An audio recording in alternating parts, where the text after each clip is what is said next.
तो आज के इस वीडियो में कक्षा 10 के मॉडल पेपर को देखने वाले हैं, जो कि दूसरा सेट है। एक सेट हमने पहला सेट बना दिए हैं और नहीं देखे तो आप जाकर देख लीजिए चैनल में। दूसरा सेट आप इन सभी निर्देश को आसानी से पढ़ लीजिए। हम क्वेश्चन की ओर चलते हैं। खंड का फिजिक्स से दिया है। पहला सवाल दिया है कि 200 वोल्ट और 100 वाट के बल्ब में यदि 100 वोल्ट का प्रयोग किया जाए तो बल्ब की शक्ति यानी पावर आपको ज्ञात कर लेना है।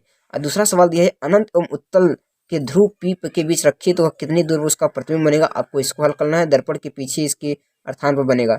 नेक्स्ट दिया है कि निर्वात में प्रकाश की चाल इतनी है, कांच का पूर्णांक इतना है, तो प्रकाश की चाल आपको ज्ञात करके लेना है। नेक्स्ट आपको यह सवाल दिया, आपको इसको समांतर क्रम जोड़ कर इसको श्रेणी क्रम में जोड़ देंगे। आपका 1 एम्पियर आज 1 ओम आ जाएगा। नेक्स्ट क्वेश्चन है कि दूर दृष्टि दोष को परिभाषित कीजिए। इसको दूर करने के लिए आप किस प्रकार का उपयोग करेंगे। अगर आपको दूर दृष्टि दोष की परिभाषा पूछे तो आपको एक चीज याद कर लेना है। दूर दृष्टि दोष में दूर की दृष्टि निकट का दोष। फिर से देखिए, दूर दृष्टि दोष का मतलब दूर की दृष्टि निकट का दोष, यानी दूर की वस्तु दिखाई देती है और निकट की वस्तु दिखाई नहीं देती है दूर दृष्टि दोष में। इसको दूर करने का आपको किस प्रकार प्रयोग करेंगे, इसको हल कर लेना है।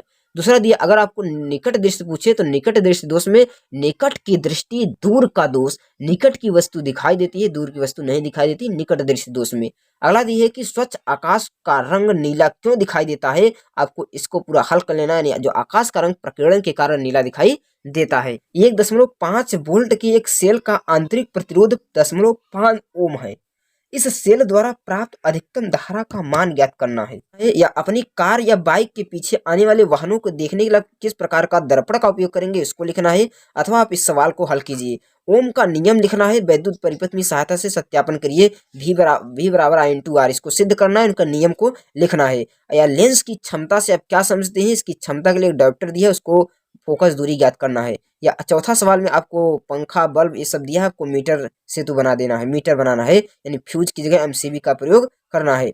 अथवा विद्युत चुम्बकीय प्रेरण के नियम लिखिए। सिद्धांत पर आधारित डायनमो का सचित्र वर्णन कीजिए। जो डायनमो है आपके लिए बहुत महत्वपूर्ण है। सभी मॉडल पेपर में इसका सचित्र वर्णन डायनमो का जरूर से जरूर आता है।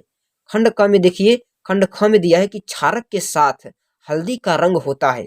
यानी क्षारक के साथ हल्दी का रंग कैसे होता है, भूरा लाल होता है। क्षारक के साथ हल्दी का रंग भूरा लाल होता है। अगर क्षारक न अम्ल के साथ हो तो पीला हो जाता है। अम्लीय वर्षा के लिए जल का pH मान कितना होता है, तो अम्लीय वर्षा के लिए जल का pH मान 5.2 होता है। कितना, 5.2 होता है। एसिटल्डिहाइड का आपको IPSC नाम, इसका एथेनॉल हो जाता है। साबुन की सफाई की प्रक्रिया मिशेल अवधारणा देना है। प्लास्टर ऑफ पेरिस बनाने के आपको विधि का वर्णन कर देना है। आघात वर्धना और तन्यता में लिखना है। जिंक धातु के सल्फाइड अयस्क के धातु का निष्कर्षण देते हुए उसको वर्णन करना है। एक उदाहरण देते हुए व्याख्या कीजिए कि संक्षारण, यानी संक्षारण को लिखना जो कि महत्वपूर्ण है। या तो ग्लेशियल एसिटिक अम्ल क्या है, इसको लिखना है। या अथवा एथिल एल्कोहल की रासायनिक अपक्रिया और 3 उपयोग भी लिखना है।